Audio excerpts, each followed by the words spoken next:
Hello, everybody. Welcome back to the Solio Analytics podcast. This is me, Pras, and I'm joined as usual by Jonny. And it's an exciting week this week. After the reveal last week that Jonny's on Wildcard, we're going to grill him on why he chose to Wildcard. We're going to go through his Wildcard team.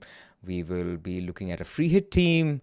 Maybe Jonny can help me with the dilemmas I have with my team because I'm looking to take a hit. So there's a lot to talk about. But Jonny, firstly, how's the international break? There's the big reveal at the start of the pod. I didn't realize you were looking at a hit. That's crazy. I'm good. Yeah, I've quite enjoyed the little break. Actually, I think having so much on at the start of the season, in pre-season with setting up the tool and launching it and setting up all my teams for all the different formats as well has been like, I didn't realize quite how much work it was going to be. So yeah, it's been nice to kind of kick back and just be checking the price rises every evening, having well activated the wildcard at the start. But no, it's good. Do you play international formats? Because, I mean, those of you who are new to this should know that Jonny plays like 8 formats and he wins like 2 of those every year. But is there any international football format or not, or you haven't found one yet? There are some like daily tournaments. So there's ones that like you enter a set of games for just tonight's games. So you'd have like maybe the pick 3 international ones. Right. You enter like it's like a mini free hit. So you pick like 6 players rather than 11, and there's no budget constraints, no captain, that kind of thing. But I don't always play those. I think if I'm like I've got some free time, I might do 1 or 2. But my intention is that the break is a break. And that's like a bonus if I fancy it, but it's not like nice. Don't expect to play them. Sometimes they're fun, sometimes they're bored. I did notice that whenever Scotland play, Scott McTominay seems to get picked in those tournaments an awful lot. I don't know if that was the Man United bias or if it was or what, but yeah, it was just Scotland McTominay. So that was easy. It was just fade McTominay and you've got a differential team. That was it. Easy peasy. Right. For those of you who want, I mean, just to timestamp this is we're recording after the internationals on the Tuesday evening, where the crazy games involving Haaland scoring 5 goals, not taking the pen for his 6th, getting 2 assists, I think. England have won 5-0. Like, it's like crazy scores out there. But we're recording after that, but before the South American games, which happen later this evening. So by the time you listen to this, hopefully there's no injuries and everything that we say is still Pedro and Paqueta are both out. They can't play. They're out for ages. Yeah. I was checking earlier. I think Democratic Republic of Congo were playing earlier. I was checking for Wissa, and he played good minutes in both games. But there's rumours that he might have had a knock to come off in the second one. So I think that's unsubstantiated. Okay. But also, I don't know who's watching the Congo match to be reporting on that. So well, Mamouche did come off today. Mamouche came off, yeah. There's been a few. There's some, Aina. Yeah, there's some rumours that Perry, the Leeds goalkeeper, might be injured as well. 4.0 double up the dream. Darlow and Dubravka. So, yeah, I think none of these are like official other than like... Right. Aina and Mamouche did definitely come off early. I think there's not really many 10, 20th minute tactical subs. Whereas a player who comes off for 60, 70 minutes holding a bit of a knock, quite often they're probably just fine. Or just cramp or something. We don't know, yeah. Matty Cash as well came off at half-time in the Poland game, but he'd already scored and they were winning, and I don't know. Yeah. That celebration, by the way, did you see his goal celebration? I didn't. What did he do? So there's 2 players who are sat on one knee. So they have one knee up, and they've made sort of like a chair or a throne, and then Cash is sitting on. It's really nice. I mean, if you haven't checked it out, do that after this pod. Fair enough. Well, I'll be bumping his predictions up a little bit then, because I know he's confident. He's in good form. Yeah. No, I mean, I think a lot of the international stuff, like we tend to get a bit more info on the Friday. So yeah, it's definitely an eye on the press conferences to see who's, sometimes there's some surprise one in training that we don't know about. And so yeah, while we go through the wildcard team, I think I'm more focused on structurally what's it going to look like. And some of the players are like, okay, this is the likely candidate here, but the options might change very slightly. So I'm still not set, but I suppose I probably shouldn't be. If I was set on a Tuesday, then being a bit overconfident in some of my predictions. So, let's see. Yep, let's do that then. So first, before we do that though, because a lot of people are on the edge, right? They every piece of news that they're listening to, they're like, okay, I'm getting closer to pressing the button. Like today, Ange has joined Nottingham Forest, and suddenly people with double Nottingham Forest are questioning their lifestyle choices or whatever you want to call it. Yeah. So talk us through your team from Game Week 3. Yeah. Where you were, what made you decide to pull the trigger, when did you pull the trigger, and so on and so forth. So I've got my team on the screen from Game Week 3. I think some people might be surprised at the fact that I've pressed the wild card with this team. Because I'll read it out quickly. I had Vicario, Agbadou, Porro, Murillo, Tarkovsky, Bruno Fernandes captain. That went pretty well with his late penalty. Salah, Tielemans, Ismail Assar, Evan Nielsen, Mateta, and then Dubravka, Anderson, Mark Guiu, and Palmer on the bench. So I didn't sell Palmer. I had quite a good deep squad, so I brought in I think it was Evan Nielsen who might have been first bench. I wasn't actually entirely sure. I had quite a few players. Or Sar, I think. Yeah, Sar, Evan Nielsen, Tarkovsky were all kind of like quite similar in projections. So actually, once Palmer was out, I was like, oh well, it's like Anderson is my second bench. He's first bench. Don't have to worry about who's coming in for Palmer.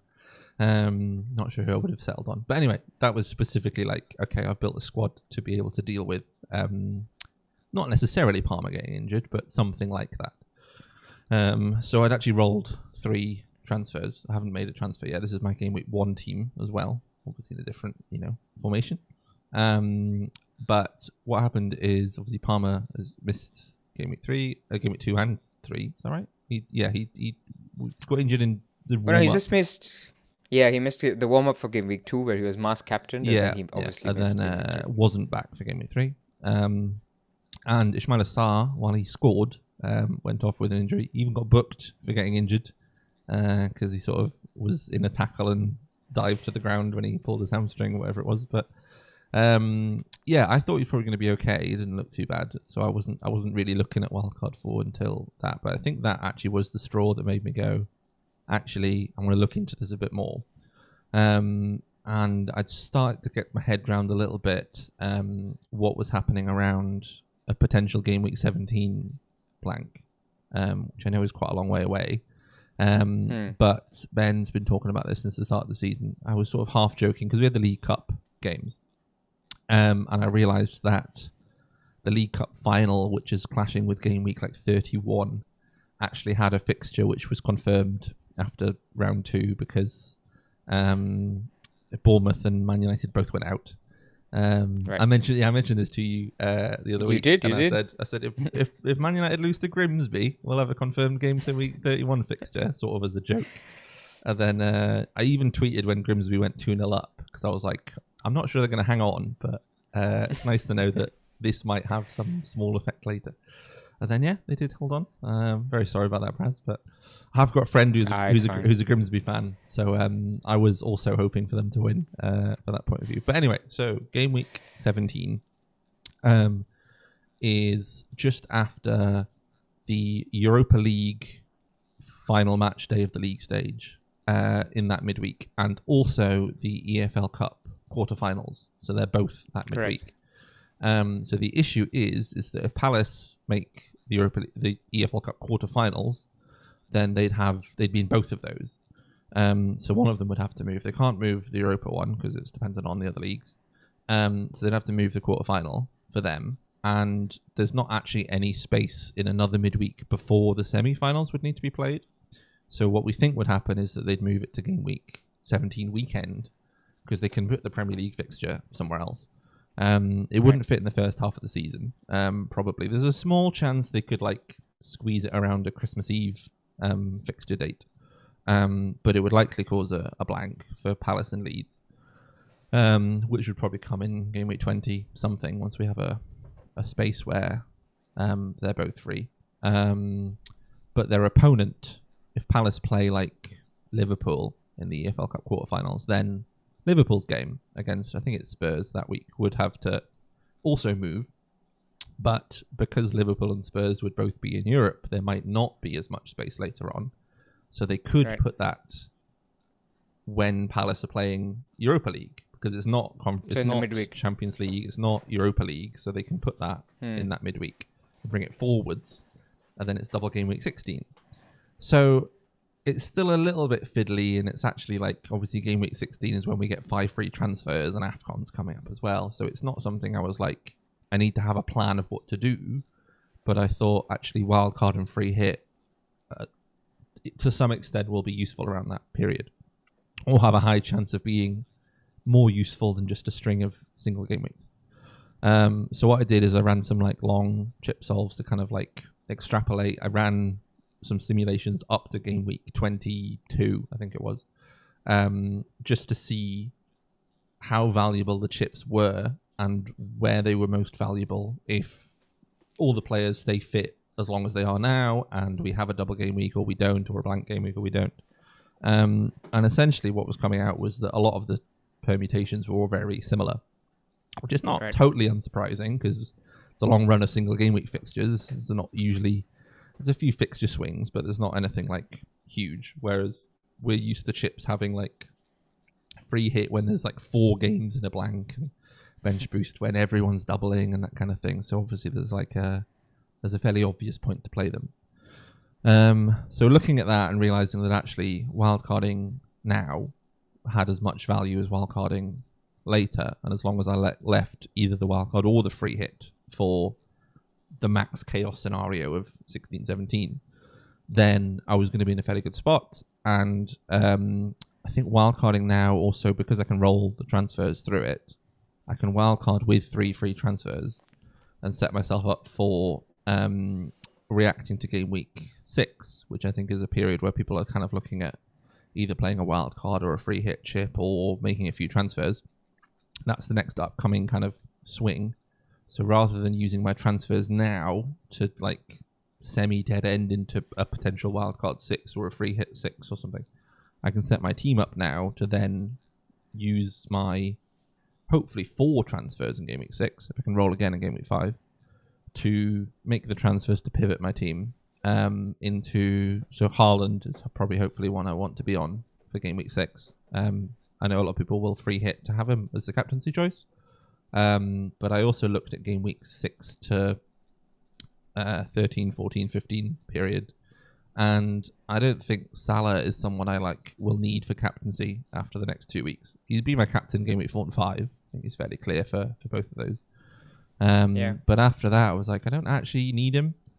And there's sort of a small bet on Liverpool having lots of attackers and lots of games, and Salah being a bit older. And it's not that I expect him to be rotated, but he can kind of only really go down in his minutes estimations from the current baseline of he plays all the minutes all the time. It's hard to kind of go up from that. Whereas I'd be much more likely to think that Haaland will stay at he plays all the minutes all the time than Salah probably. So I think that structure's quite nice. There's not as many good forwards that I really like either.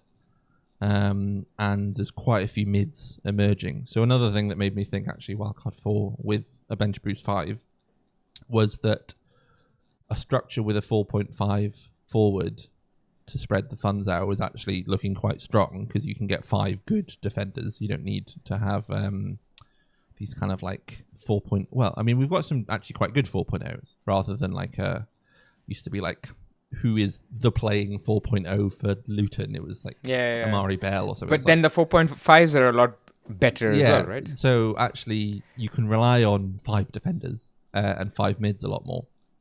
So I think Thiago coming out as an option who looked good if Wissa went and they didn't buy anyone. He also took a pen or 2, I can't remember. He took one at least and scored it, and Sharda took one and missed it. So I'd expect him to be on penalties. So he looks quite good at 6, which we didn't really have. We had a few 5.5s in pre-season who looked okay, but Muniz and Raul are rotating, and Pirro and Mecha and Calvert-Lewin are all rotating probably.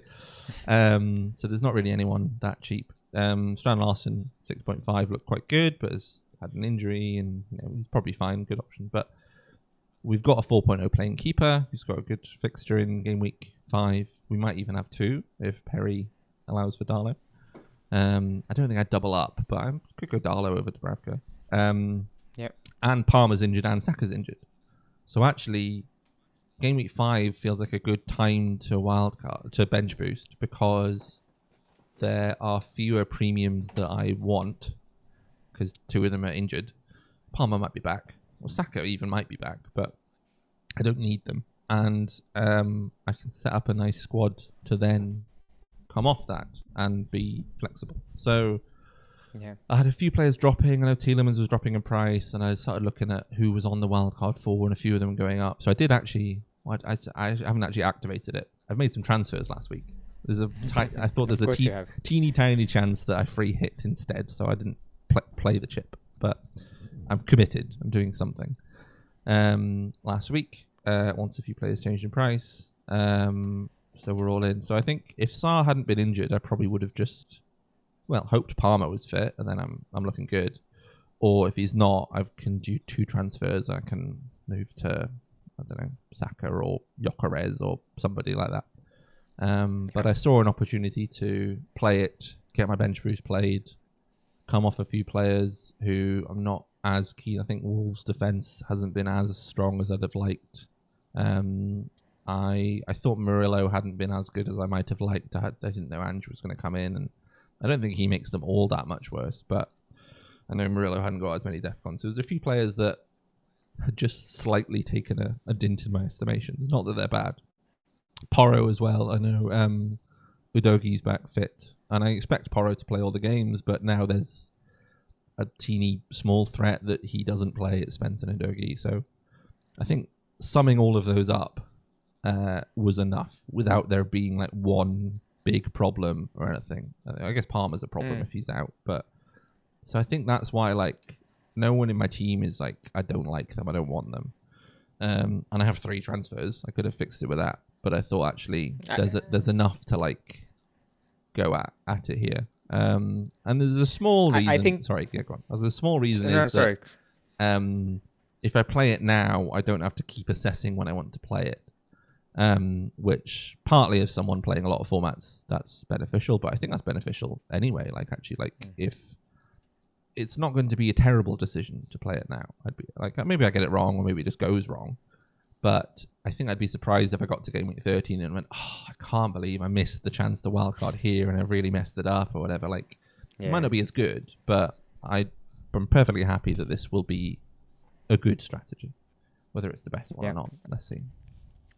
I think 2-3 takeaways from what you've said. So firstly, the fact that you have 3 free transfers, and then you can wildcard now, roll next week, bench boost, go into game week 6 with 4 free transfers, go into game week 7 with 5 free transfers potentially, like if you wanted to, for the fixture swings.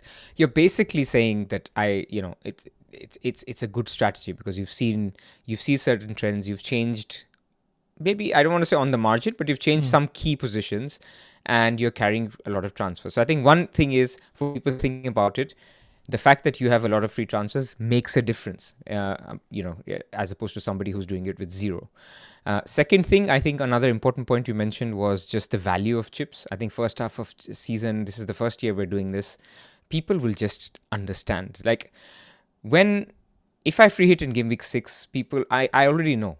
Comments will be, oh, my team has 6 of these players or 7 of these players and it looks similar and my team looks fine.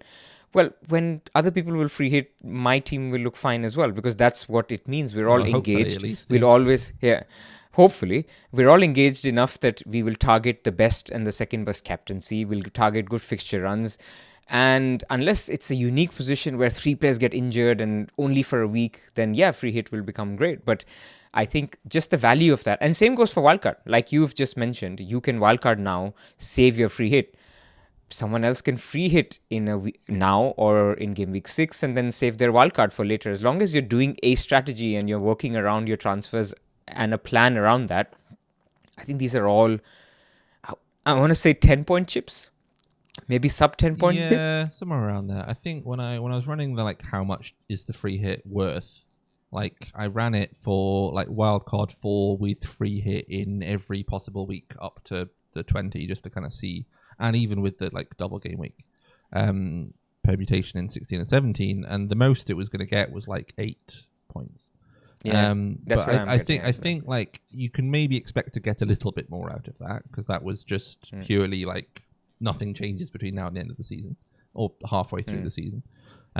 So we might get a few more fluctuations, and also like if you can plan for it, you can kind of like slightly dead end and play through it. And you know, the other value that comes from it is being able to roll your transfers through it and fix a short-term issue. Or you also get some value from, okay, I can like stack up. Maybe your team doesn't get that many more projected points, but it can become really different. So like maybe you're worried about the exposure to this team. So free hit 6 is probably going to have a lot of City players on it. You might get close from a projected points point of view, but you haven't covered the big exposures. So actually you can do stuff like that, which becomes like, it's sort of like not as tangibly valuable. It's not like a raw projected points point of view. But yeah, I think that's basically let's go to play your chips whenever. If you play them well, that's more important than needing to put them in the right place. Yeah, I think, or certainly first half. Agreed.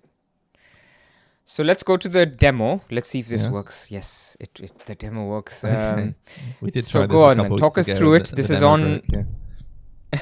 This is on the Solio platform, and you've built your wildcard with lots of different scenarios. So talk us through the scenarios. Yes. So what I've set up is a planning tree that has. So I decided on wildcard 4, bench boost 5. I'll show you through the settings actually for each one. So on wildcard 4, I've actually said I don't want Palmer now, because when I was running a few of them, sometimes he'd come up now, and I think I just decided that I want to not take the risk. Even if he's kind of ruled fit, I think I'd rather start without him and come to him if I want to. So that's all I've put in for that one. Bench boost 5, I've just put no transfers used. So I want to make sure I'm not planning in a move. I might have to make one. So, you know, if something goes wrong and I need to fix it for the bench boost, or I might even bail on the bench boost so that I can play it later. But I don't want to plan a move from the wildcard to bench boost since it's so early. And then what I've done is I've split the tree into 5 different scenarios and given them a weighting each. So the main one, which I've given a 50% weighting to, is the chance that I want Haaland and Palmer in Game Week 6. So I've locked them in for, I'm going to buy them in Game Week 6. I don't have to keep them. I can sell them later if I want to. So I've locked them in for, I've locked them in, for the Horizon. So then after that, what I've done is I've split it in half. I've got a plan where I can't use any more transfers. So you can see here I've got no transfers used Game Week 6, 7, 8. Sorry, not 6, 7, 8, 9, 10, all the way through. So there's a small chance. Now, just to clarify, that's not because you want to burn transfers, because you'll obviously, after Game Week 8, you'll have 5. Yes, You just want a robust plan after this. Yeah, so the reason I do this split is I do a split of like one path with no transfers used, and one path with, I've actually put a few restrictions on it. So I said I want to have at least 2 in Game Week 7, so that I don't use all 4 of them in Game Week 6. And I want to have at least 3 in Game Week 9, because I know that 9 is going to be a period of maybe switching around. If I don't get Palmer in 6, then 9's when I'd want to get him. So I've kind of like made sure I've got enough. I'm not like planning for these really restricted paths of using all my transfers all at once. But I've split it in half to go like, plan for Game Week 6 as if you might be able to make some changes to this, but don't get too greedy with them, because there's also a chance that I don't want to plan any transfers and I want to have a team that I might have to stick with. I might decide I want to roll them for a while. I might decide that actually what I need to use them for is fighting fires. So if there's a specific fire, inverted commas, that I want to prep for, what I would do is I'd make an information node here, and I'd set that up for like, I want to prep for what happens if Haaland gets injured and Marmoush is the number 9 for a while. Or what happens if Saka's out for ages and Madueke is really good, or examples like that. There's nothing specific I want, so like a kind of proxy way of doing that is to just say, imagine I can't change my team, so I'm restricted, so it's not going to be super greedy with them. So I've actually done that in each path. I've split it in half for small. So go back up just 1 second, Johnny. So in this path, What are the transfers that it's making? So you're getting Palmer in and Haaland for just because people are listening. Yes, it's so Salah and Mateta to Palmer and Haaland is what it's doing. Okay. In the end, so all I've restricted it to is that it must buy Haaland and it must buy Palmer. So it's choosing to do Salah and Mateta. Yeah, so it's doing that with 2 transfers because the team that it's found actually leaves some money in the bank. So I can show you the team at the end, but I'll go through the sort of the paths first. But essentially, it's going, okay, I can use that in 2 transfers. But if it had a team coming into Game Week 7 that was a bit more restricted, some of the ways it was buying it before, when I was being a bit more restrictive on it, was doing 3 moves. So it was going like selling Munoz down to Goodmanson at Leeds or something like that. So it would use a 3rd transfer to free up the money.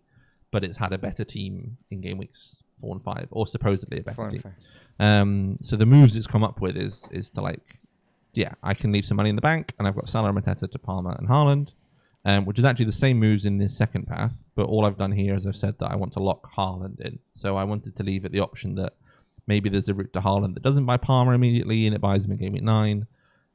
But actually, it found that the best route it liked was to buy Palmer in Game Week 6 anyway.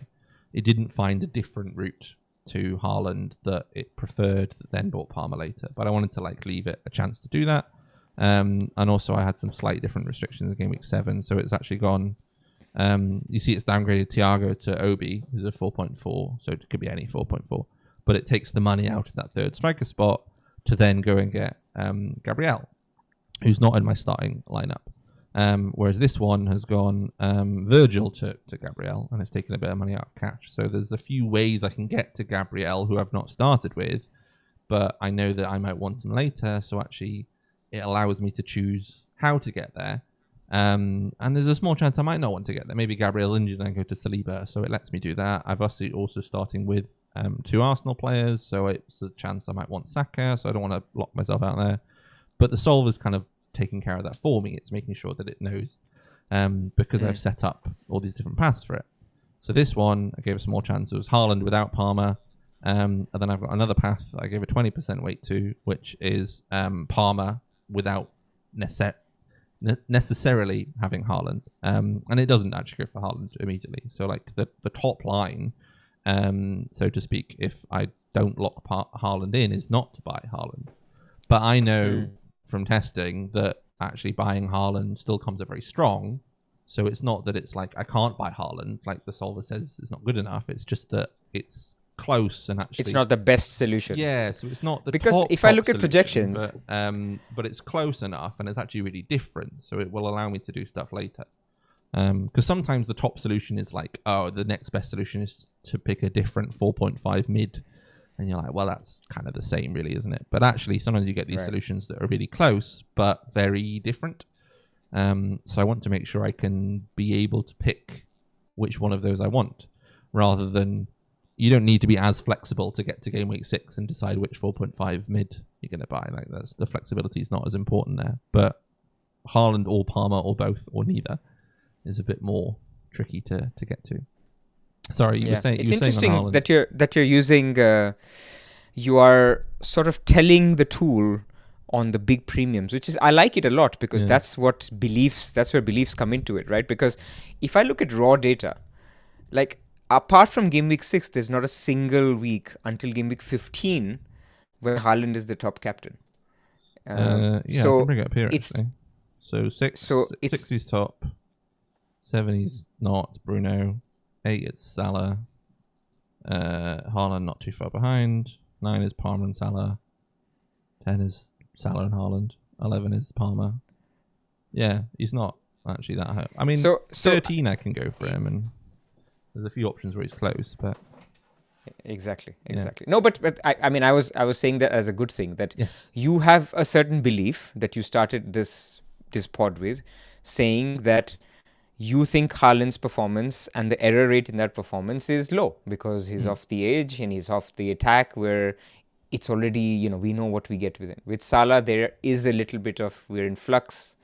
Yes, we have 5 years of Salah data, but with the age, with the new signings, with the goal shares, we're not saying he's going to do badly, but there is, I mean, if you wanted to have that belief that, look, I'm going to back Haaland over this period where a lot of weeks I'll be captaining Bruno or Palmer or Saka anyway, then yeah, makes sense. So, I mean, I don't tend to do the premium locking. I tend to do the ones I don't lock, or I tend to ban more. Yeah. But I like this way of thinking. So I'm glad we did this various paths with you to understand the type of thinking in terms of the premium hopping, which is essentially, I guess, gets you more points than banning players you don't like, because that just gives you slightly different paths. I think also like using the tool in this way was something that hadn't actually occurred to me until I tried to do it this week. I was like, oh, actually, like the beliefs that I have are that there's a few premium structures I want to be able to get to in Game Week 6, but I don't want to wildcard into them now because Salah's so good for Game Week 4 and 5. So it was kind of like, I have a question, how can I get the tool to give me the answer to those types of questions? I think is a nice way to try and think about how to use it and how to get the most out of it, rather than like just clicking buttons and sort of. Sometimes I will do that. I'll just like click around and be like, oh, what happens if I do this? Because sometimes you find something interesting. Sometimes you go like, oh, if I do this, and then oh, it comes up with this path. I'd never thought of that, and then you evaluate it, and it looks quite good. But yeah, it's like which bit's important to me, and which bits do I want to let the planning tool kind of like do for me, so to speak. So the bit I wanted to see what it was going to do for me was come up with a team that looks good in 4 and 5. And if there was players in it that I didn't want or I didn't really like, I think one player who was popping up a little bit later on was Tosin of Chelsea, because he's 4.5. Who I do think is probably in their first choice starting 11, but I didn't want to like rely on needing to have a 4.5 who plays for Chelsea. So once I like said, oh, I'm going to ban him and just see what comes up, then the path changed quite a lot, because it thought that the next best 4.5 for that period wasn't good enough, and it went a different way. So I'll do things like that if I see them coming up. But generally, I was like, actually, the team it's come up with has a lot of players that I quite like, and even if I try and change a few things, it's coming up with a similar structure. So it's probably the structure I'm going to go with. The other path that I've got is I said no Palmer yet. Okay. So I didn't lock Haaland in, but I just said, like, let's pretend that Palmer's not ready, he's not fit, I want to get him later. So you can see it actually does buy him in Game Week 9 for Saka, but actually picks Saka up in Game Week 6. I guess there's a chance that he's not fully fit, but it was more like, does the team have a way to not need Palmer or Haaland in the 6? So who are you buying in 6 now? So this one is Cash, Virgil, Mitoma to Tarkowski, Goodmanson and Saka. So I think it's not really a path that I'll want to take, but I wanted it to still have a strong route for Palmer's not back yet, and I've changed my mind on Haaland. Or he's injured, that can happen. So I've only given it a small percentage. I've introduced these info nodes and given them a percentage weighting. So actually, the most likely scenario is this one at the top, which is I want Palmer and Haaland. That's my plan. Yeah. But I've given it these I'll just throw a little scenario at you that I might need to do, so you need to be ready for that, so that the team's not too stuck on this one plan. And actually, right at the bottom, what I did is I just said, imagine you can't even do anything in Game Week 6. So, the thing I've done a split path in Game Week 7 was, let's just say you can't make transfers Game Week 6, 7, 8. So I've put in no transfers used. So there's a small chance that the Wildcard 4 team is the team for the rest. So it's I've got too many fires to fight. I can't really even follow my plans, make sure it's good enough in that scenario. My God. With 3 free transfers, if you're in that scenario, I don't know what the field will be. Yeah, well, I don't know. Hopefully not, but players get injured, stuff happens. It's not a likely one, but I think also I'd rather slightly over cater for the scenario of I'm not planning any transfers in than under cater for it, because I'll find something to do with them. It's not suggesting me anything specific, but I'll still find something to do. I'm sure there'll still be something of value. It might not be as much value I can get out of it, but that's, to me, is not as bad as, I planned a sort of difficult switch I needed to make, and I can't do it anymore. And I need to take a hit, or I need to do that or the other. So the team I came up with at the start, after solving across all of those plans, it takes a little bit of time. So I've done it in advance. And I'll read it out for audio as well, is Raya in goal, which I think makes sense. I think Arsenal's defence is going to be very strong. I was joking earlier about someone was saying Arsenal's fixtures aren't great in the sort of next few games, and play Newcastle in game week 6, and then a bit better after that. And I was like, well, Arsenal's fixtures in the first half of the season are better than most teams, which is probably how long I want to have the goalkeeper for. So I'm happy picking an Arsenal guy for that long period of time. I've got Lacroix, Virgil, and Anderson in defence, and then Senesi, and I've put Matty Cash in on the bench. That's who it started with. So he's one that I was testing for, because they've got quite a few games coming up, Aston Villa. They've not got many options at right back. I think the most likely one would probably be Konsa moves to right back and they bring another centre back in, because they've got Pau and Mings and Lindelof even, who's just arrived. Or Bogard. I think the only guy who subbed on for Cash so far is someone Burrows, one of the youth players. So they've got Sunderland in game week 5, which is why he's so good for the bench boost. And actually, in a lot of the scenarios, he's the defender that I sell for Gabriel or Goodmanson to free some funds up or something like that. So he's kind of a slightly shorter term one, but it still seems to like him. If he weren't fully fit, I'd probably look at Konsa, maybe. But Cash has got the attacking threat there and seems to be taking the corners at the minute, so he's more interesting. Because Villa defenders don't seem to get the defensive contributions very often. They might do, but I wouldn't count on it. But if he's not fit, I can also just go straight to Goodmanson and start there, because actually Leeds play Wolves in game week 5, which is not too bad. And then in midfield, I've got Salah and Bruno. They're pretty much locked in there. And then I've got Matoma, Paquetá, and Anton Stach. Mitoma is a little bit of a strange one. Yeah, I think Brighton's fixtures for the upcoming ones are actually quite good. And I think I'm pretty Are sure... they though? Like, if I look at the next 3... Yeah. I mean, look, let's look at it. Brighton. Bournemouth, Spurs, Wolves, Chelsea in game week 6. That's good. Yeah, I mean, they're predicting a fair amount of goals. They're okay. They're okay. Like, I would say if someone can get to a Rodgers or... I mean, it's obviously this is what the model is spitting out. But I'm surprised how high generally people are on. Like, I even saw in Game Week 1 people had Jorginho, of course, with minutes risk and stuff that hasn't worked out so far.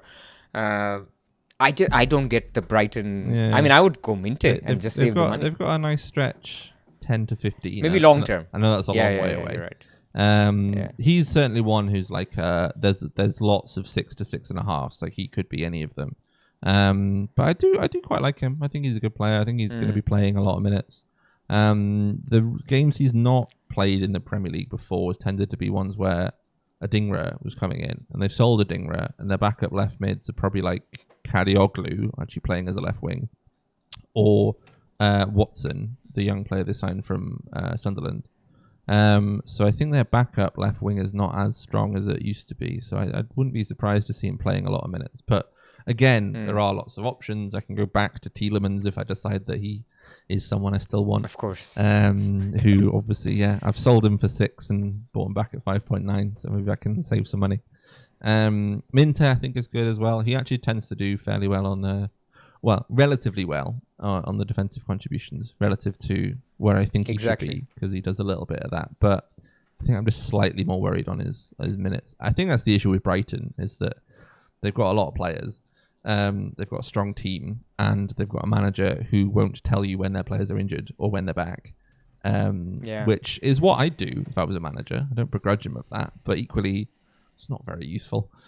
So Mitoma's, he's more of a placeholder. Semenyo's a bit of a darling. Did you consider him? Yeah, I think he's a bit more expensive. He's obviously at 7. He's 7.4 is expensive. 4 now, actually. Yeah, he is. Because I thought he was 7. He's gone up 0.4. So that's another million. So I think it's more likely I'd pick another 6 million mid. There's a few options. I think I'd have to have a look. But yeah, I think structurally, like, Mitoma is a placeholder for that. And also, when I looked at it, I was like, okay, Mitoma's 6.4. I think there's enough options below that I don't have to worry too much about him specifically until Friday or Saturday morning. Yeah, I hadn't thought about them as much as I thought I'd need to, but this is what the grilling's for. No, I mean it's just exactly. This is why we're here. I thought you were going to have a go at me for Anton Stack. Stack is coming up and Thiago is coming up. Thiago, I can't really argue with, but I just like Strand Larsen more. Okay, yeah. Well, he's more expensive, but yeah. So then to finish it off, I've got Gyökeres, Mateta, and Thiago from Brentford. So that's the 15 at the minute. It's got 2.5 million in the bank, which is what allows me to do Salah and Mateta to Palmer and Haaland in one move. It is exact cash for that at the minute, but I think Palmer's more likely to drop in price to give me some leeway for that, maybe, or we might even do it. Haaland just scored 5, mate. He's going to rise by tomorrow. Well, yeah, maybe. I'll just drop Matoma to Minter, and then that's me sorted. Yeah, exactly. Exactly. But yeah, it looks quite strong. And then Dubravka I've got, but actually, because Dubravka's got Forest at home in game week 5, so that would be the bench boost. It would be Dubravka, Senesi, Stack, and Anderson. But I think I was pretty sure that Darlow was going to... If Perry is out, I think I probably would start with Darlow. Because one, it lets me double up on leads, especially if I go for Goodmanson over Cash. But also, I think it would just be someone a bit different. And also, it lets me negatively correlate with everyone who's got Strand Larsen.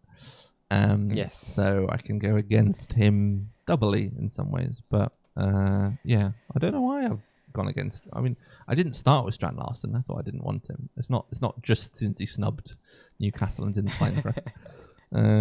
We know. Indeed, yeah. I do have my biases, but I try not to act on them. So yeah, I think that's the structure I quite like. So Cash could be a few different players. I think the rest of it would be fairly similar to that.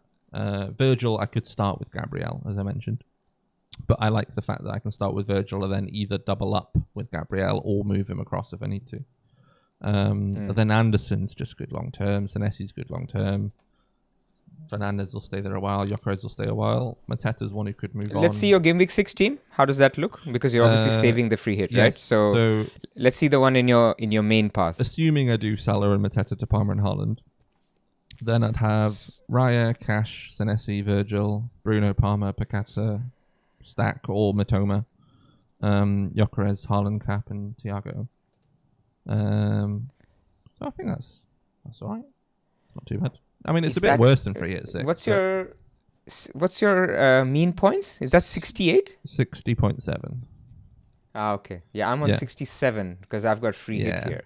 That's just a 7 point. 7 point is not a lot, but I think back to the discussion we talked about. But what it lets me do is I've bought Haaland.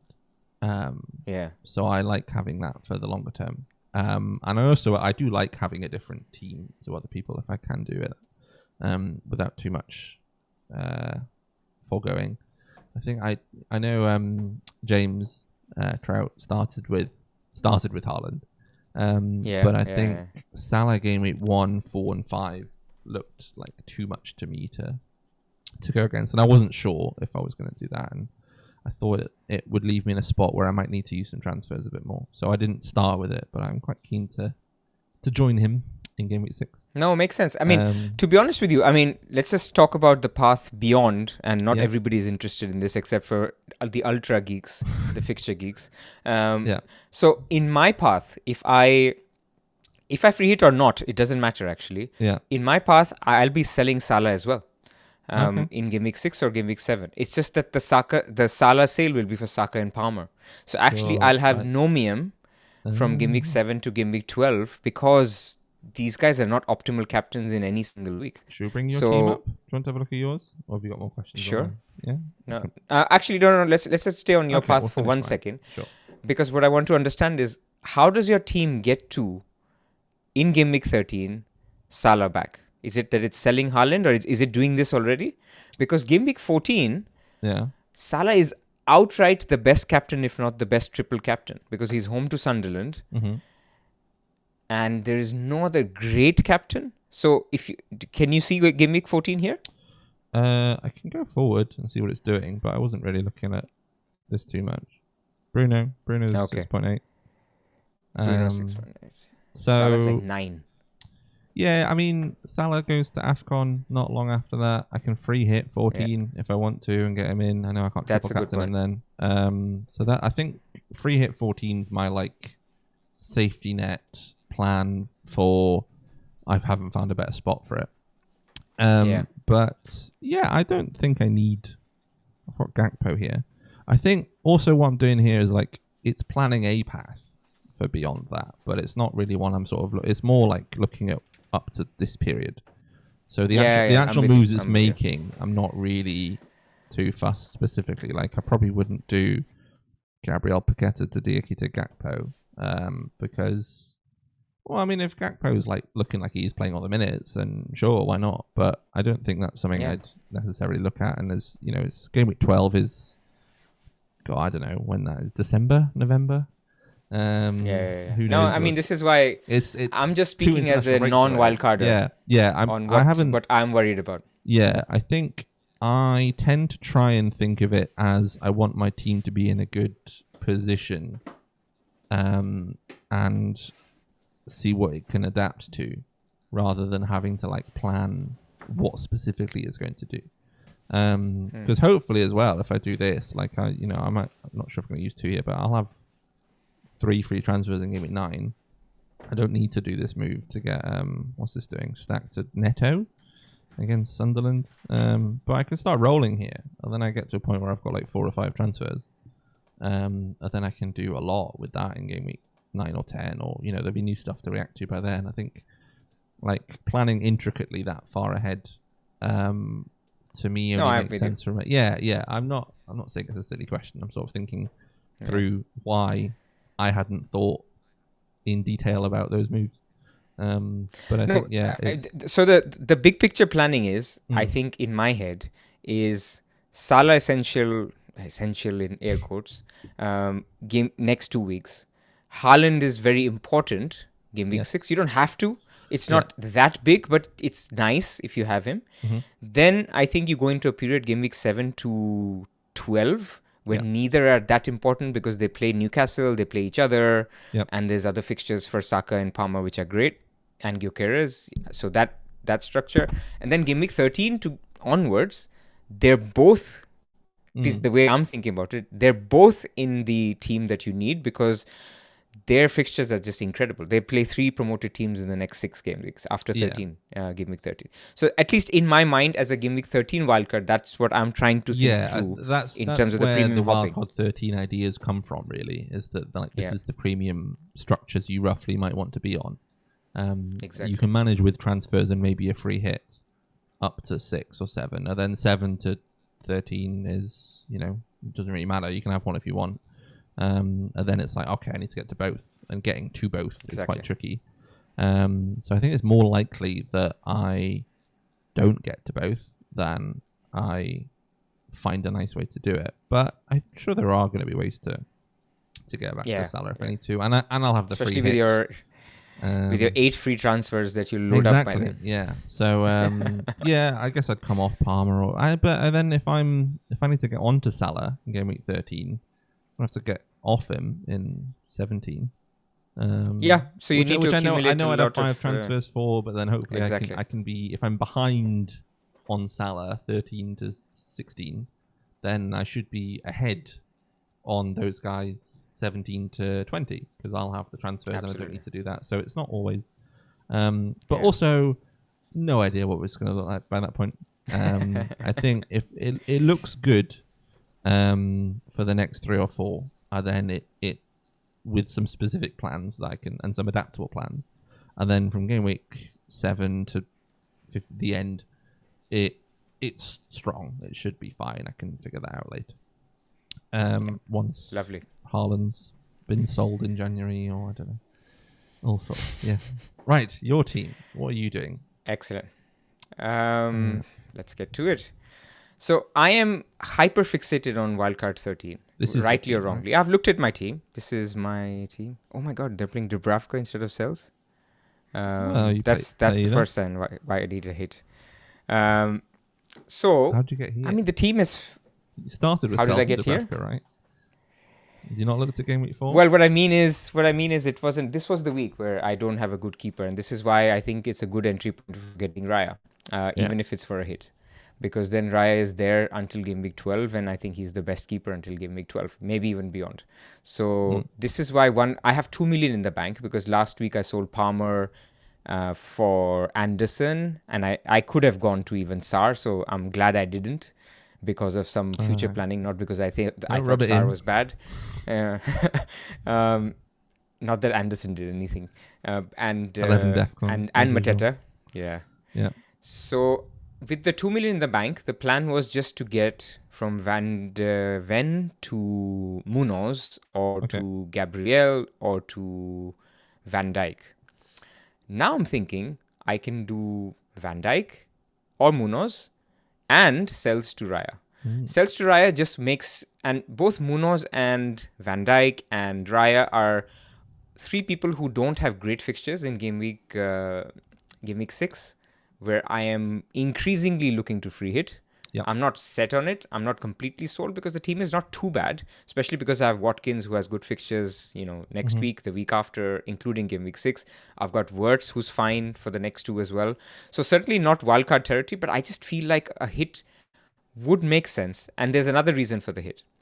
My path, if I do free hit in game week 6, in game week 7, I need to make 2 more free transfers. And those 2 more free transfers will involve removing Wirtz and, let's say, a Mateta to a Gyökeres and a midfielder. That could be Eze, that could be Rice, that could be anyone else. It could be back to Sar. So that's one option. Or I can do Salah to Saka, if Saka is completely fit, and do Mateta to Gyökeres, and then get Palmer the week after for Wirtz. Something like that. So I need these transfers. Right. And I want to be on a triple up on Arsenal and Palmer by game week 8 or 9. Because game week 8 used to be Nottingham Forest away. Nottingham Forest away is not as bad as what Nottingham Forest away was a week earlier. So maybe we need Palmer before game week 7 or game week 8. So this is my thinking, where I'm going to be spending 3 or 4 transfers after game week 6 anyway. I'm going to end up in a scenario where I keep sells through all these difficult fixtures with Anges with the manager instead of Raya. So spend the money this week, take the hit. And actually it's coming out to be, in terms of points, I'm not spending any more. Raya will make up the 4 points, at least in projected points, between now and game week 12. So it's like a free hit, if that makes sense. Okay. Now, obviously, I could have made different choices, like go for sells, and I wouldn't need to take the hit. But as it stands, given the team now, the hit looks all right. Would you consider wildcarding to do those moves and set it up? Or are you pretty set on you want it in 13? I just think, there's a thing of I need my money back. So I need my money back on Watkins and Wirtz. Right. And Strand Larsen. Yeah. All 3 have dropped, and I'm very bullish on all 3 of them. So in a way, I'll just lock in my losses if I wildcard now and take out Watkins and Strand Larsen, and who all 3 of them are good players who I want to keep for the next 3 or 4. Strand Larsen for the next 6 or 7. Yep. All of them will go. Wirtz will go soon. Watkins will go soon. But they have games against promoted teams. Like Watkins has Sunderland, Burnley. Wirtz has Burnley, Everton. So I want those. Yeah. I suppose, if there's a chance that you might wildcard in 6 or 7, potentially, is that an option, or are you set on 13 now?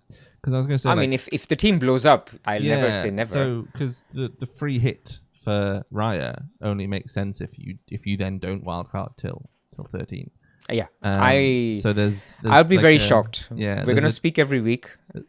There's a chance that I'll be shocked it doesn't make it all the way through. Which is my reservation on it as a hit. But I think that's my reservation on hits this early on in the season, is that, to me, that's just an opportunity to play the wildcard instead. But I'm quite open to these early wildcards, I think. I think it's something I was quite against before, but I think with the new transfer rolling rules, I'm quite happy doing them.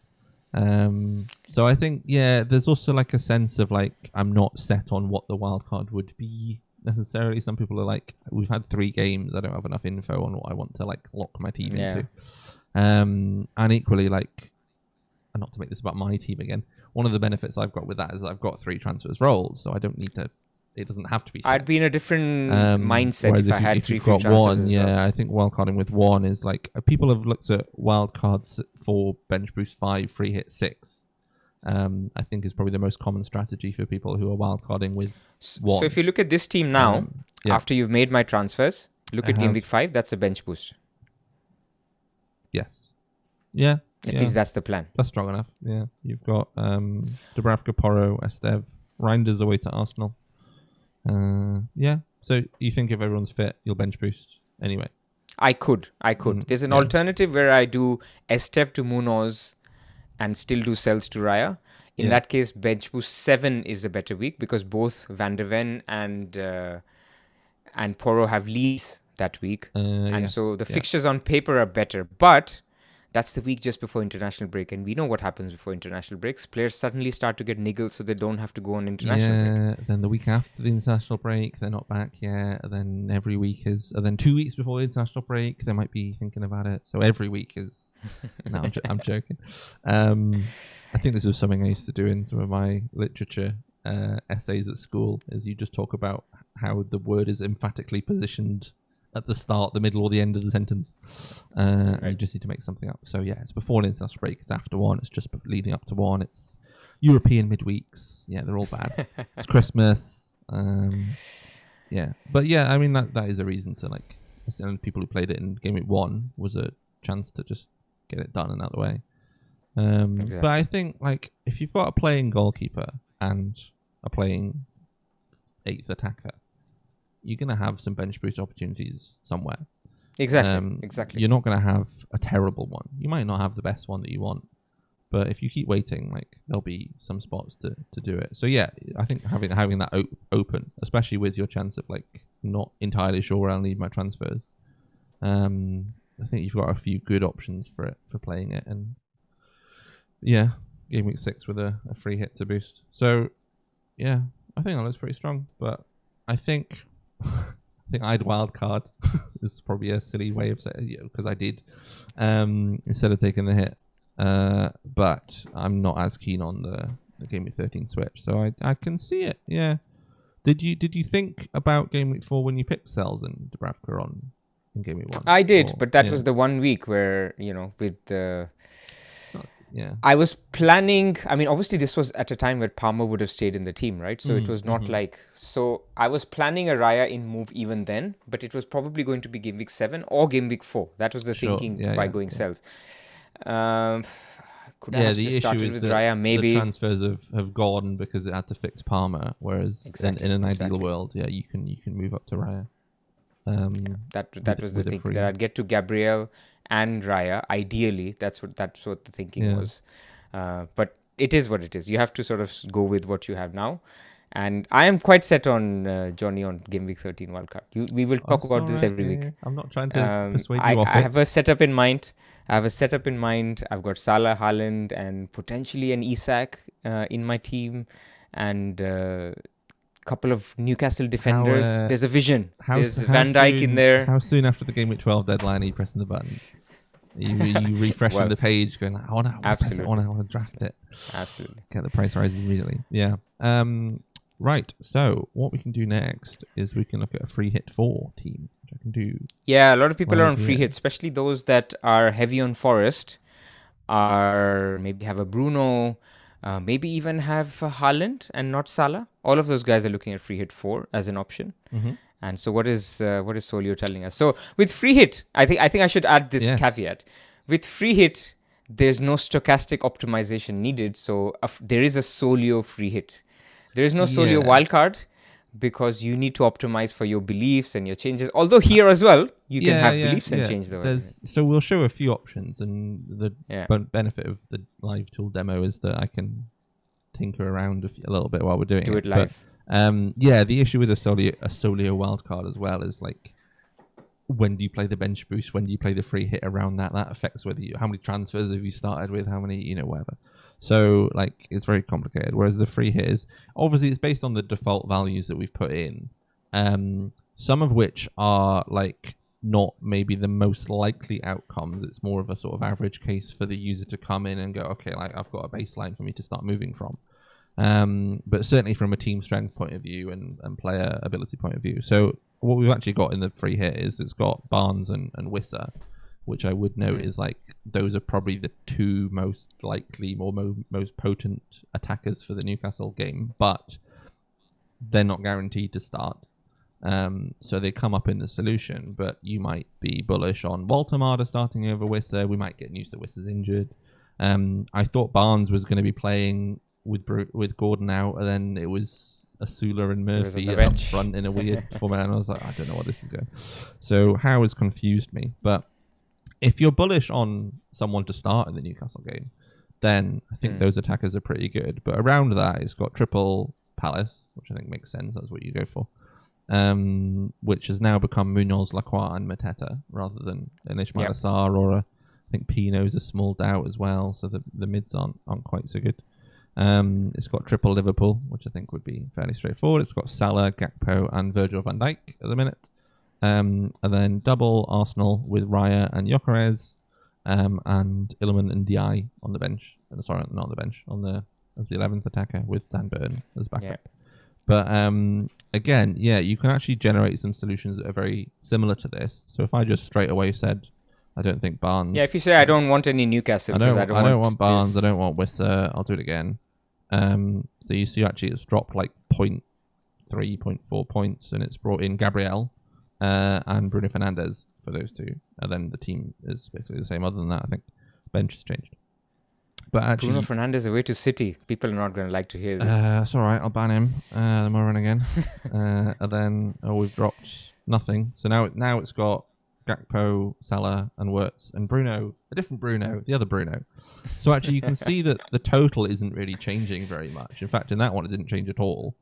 So actually, there's lots of this really highlights there's lots of very close solutions that come out very top. So I think with a free hit especially, you can really customize it and say I might say that I actually want Ekatike. I think, I can't if I can spell his name. You might think that Isak is not ready, which is fairly plausible. So I can lock him in, and it's actually got pretty similar. I think Ekatike's minutes are a bit reduced here because Isak might start. But actually, I've dropped 0.4 points. That's barely anything, especially if I am bullish on Ekatike. So I think he should be higher. So I could even edit his predictions and put them up. But again, this is another solution with triple Liverpool attack that is. I know it's quite similar. We've still got Raya and Gabriel and Bruno and Mateta in that lot, but actually you can generate lots of different ones. So I think structurally, Salah's going to be in it, obviously. You're going to want triple Palace, and the best three are probably Munoz, Lacroix, and Mateta, unless Sarr is fit, or you think Pino's going to play, or maybe you think Justin Devaney is going to play and you want to have another attacker. I'm sure if you edited that and put him in, then that would be good.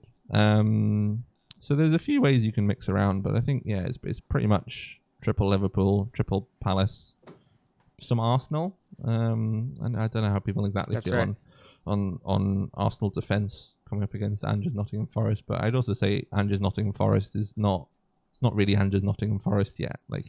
He'll have done one training session, maybe two. He was at training today. Okay, he's good. There you are. Yeah. One. So maybe two then. Yeah. But he's hardly going to have instilled we're going to go all out attack immediately. But if you believe that, again, there's other defenses you can invest in. You could get Pope and Dan Burn or something like that. But I think that's mostly it. It's which Liverpool guys do you have with Salah? Do you back any Newcastle guys to start? And then there's a few fringe players. So Ndiaye is pretty good. Bruno Fernandes is still pretty good if he's playing City. I know we talked about playing as a DM and as an attacking mid, and actually he just hits defensive contributions as a DM a lot, which is maybe not what you want on a free hit. It's not as exciting, but there's a few options. Is there anyone that you think is missing?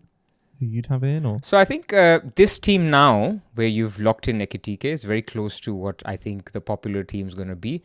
I think just add a Semenyo in there for the Newcastle guy, and then I think you're good to go. That would be I think the popular strategy, like double Palace defense and Mateta, sounds right, just out of lack of options. I think Gyökeres, Raya, and Gabriel sound right. Ndai sounds like he's great. So I think the team pretty much picks itself. It's about how creative you are with your third or fourth midfielder and who you go for there. You could even go for an Anderson. I don't see him here, who's home to Leeds. That could be a good option. So yeah, like with any free hit, there's like 20 variations within one expected Yeah, they're point all pretty good. I don't think anyone's going to go against Salah captain, but maybe back a Gakpo or someone like that. I suppose we can look at the odds for the matches for Game Week 4 as well, which we've got courtesy of Rob. You can call these in-house to some extent. Yes. But yeah, maybe we might highlight. So you can see, Bournemouth projected goals not super high against Brighton, but that doesn't mean Semenyo or Evan Nielsen's not a good pick. Evan Nielsen was someone I might even have had on my wild card in some scenarios. But yeah, you can see the ones that stick out are Liverpool, 2.41 projected goals, 43% clean sheet. Arsenal, 2.1, 44% clean sheet. Newcastle. City, 2.02. I guess like if you're bullish on some of the City guys, you might even want to try and get... I think if you put Haaland in a free hit team, actually there are ways to do that, but it makes it a little bit worse overall. But maybe that's something you want to do. Or if Marmoush is out, I guess you could go for Doku if you're pretty sure that he's going to start on the left wing or something like that. Well, maybe you could still have other combinations. I would say Reinders becomes more interesting in the 10. Yeah, with no Cherky and so on. But yeah, I mean, you might... An example of a City player you might be particularly bullish on yourself. Chelsea, 1.81 goals against Brentford. Newcastle, 2 against Wolves. Fulham defence, as you said, 35% clean sheet against Leeds. And Anderson looks quite good for those defensive contributions. So I'm very happy having him in my team this week. Maybe I wouldn't free hit him in, but looks pretty strong. Is there anything that stands out to you here in terms of things to target, I think, or things you might disagree with? Well, I mean, I guess people always say, oh, do the markets capture X, Y, and Z? I think the markets have captured that Sarr could be out and the Palace attack looks a little bit weaker. Like 1.69 looks quite okay against Sunderland at home. You'd think if it was a full-flowing attack that this would be closer to the 2, like Newcastle against Wolves. Yeah. So I think that is slightly reflected. So if you're still seeing Mateta pop up, it means he's still decent value. And I think when people say, oh, I'm not going to pick Mateta because of Sarr, even though the model is telling me, I think you're overcorrecting in that sense because, as you can see here, that the model you're kind of double doing it. You're going, I'm going to take Sarr off again. Exactly. So that's something that stood out to me. I think for clean sheet odds, I think 4 very good fixtures that you can target. You can pick any one of them on free hit, and if you don't have them getting those players, this is why the appeal for me to go for the double up, losing... my Nottingham Forest clean sheet, which is, what is it? Where is it? 12%. Oh, yeah. And losing my my Spurs clean sheet, which is 28% for a 43 and a 44. That's what the appeal is. At least that's what I'm looking at. Yeah, I suppose there's a fair amount of upside in this week in and of itself, unless you played Dubravka for his 9% clean sheet chance. Against there's always save Captain points. Salah. There's always save points. Maybe the floor's a bit higher. I think not a huge amount to look at otherwise. But yeah, I think that's everything. Yep. Anything else before we? No. Hopefully that was useful for everyone. Looking through what goes on in Johnny's brain, at least in the next 4 weeks, and then you'll find. And also for Game Week 19, and I think you also referenced Game Week 31. So today you've had a little bit of a lens into Johnny's mind and how he plans his wildcard. Of course, it will change, and Johnny, keep us updated on how it's going. You'll obviously, tell us on Discord how different it looks. But looking forward to the finish of this international break. Hopefully, by the time, like I said at the beginning of this podcast, not much has changed in the night games, in the international games in South America. But otherwise, as usual, we thank everybody for supporting us, for those of you who like the streams, for those of you who subscribe, and of course, who spend time on the platform. You guys know that the platform is free until the end of this month, and then some exciting announcements are coming up for what happens after that. Yeah, I'd say make sure to get involved in the Discord as well. That's the best place to reach us on any questions or queries you might have. We tend to be quite active in there, or even testing out a few ideas. We might sort of gauge some interest. So there's a link to it within the tool. You can get to it from the tool. And yeah, make sure if you are enjoying the videos to like and subscribe. I think we have our 50%-ish of people who watch the videos subscribed. I don't actually know what a good much less than that. It's like 25%. Is it? Like I thought I looked yesterday and it was more than that. Oh, was it? Okay. I don't know if I'm giving people credit or telling them off or not, but we'll get the hang of it. If you do enjoy it, please subscribe. If you don't, then I'm not sure why you're here, but anyway. Yes, it was good to talk to you, Pras, and see you guys. Likewise. See you next week. See ya.